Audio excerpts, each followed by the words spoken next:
आप देख रहे हैं सुनील श्रीवास्तव के साथ हिंदी भूतिया स्टोरी। अच्छी लगा करे तो सब्सक्राइब कर लिया करो भाई। आप देख तो लेते हो, सब्सक्राइब नहीं करते हो, कर लिया करो भाई। बहुत काफ़ी दिमाग खर्च करके कहानियां लाता हूं भूत की आप लोगों के लिए, सब्सक्राइब कर लिया करो। दादाजी की बहन के साथ घटित हुई थी। जब दादा छोटे थे तब वे अपने भाई बहनों और माता पिता के साथ गाँव में रहते थे। उस समय दादाजी की बहन 21 वर्ष की थी। सर्दियों में शाम का समय था। दादाजी की बहन पड़ोसी के घर से वापस आ रही थी। पड़ोसी का घर लगभग 1 किलोमीटर दूर था। सड़क कोहरे से ढकी हुई थी। कोहरा अधिक होने के कारण हाथ में टॉर्च लिए हुए चल रही थी। दादी घर की तरफ जल्दी जल्दी चल रही थी। अचानक टॉर्च की रोशनी सड़क पर एक काली छाया पर पड़ी।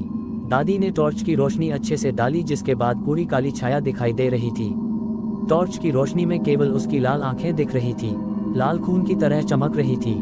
दादी बहुत डर गई और पीछे जाने लगी। वह भूत उनकी तरफ बढ़ने लगा। जैसे जैसे वह भूत दादी के नजदीक आ रहा था, उसका आकार बढ़ रहा था। धीरे धीरे भूत ने भयानक रूप ले लिया। दादी डर के मारे जोर जोर से चिल्लाने लगी, बचाओ बचाओ, और पड़ोसी के घर की तरफ भागी। जब दादी पड़ोसी के घर पहुंची तो बहुत जोर जोर से हाफ रही थी। पड़ोसी दादी को डरा हुआ देखकर बहुत डर गए और दादी को घर के भीतर लेकर गए। दादी उस समय भूत से बहुत डर रही थी। उस समय मोबाइल फोन नहीं होते थे, इस कारण उन्होंने अपने लड़के को दादाजी के पिताजी को बुलाने के लिए भेजा। दादी को लेने उनके पिताजी आए। दादी रात वाले भूत से बहुत डरी हुई थी, उन्होंने एक भी शब्द नहीं बोला। सुबह उठकर दादी ने सभी को रात में घटित हुई भूत की कहानी बताई। दादी ने कहा कि यह एक छलावा था।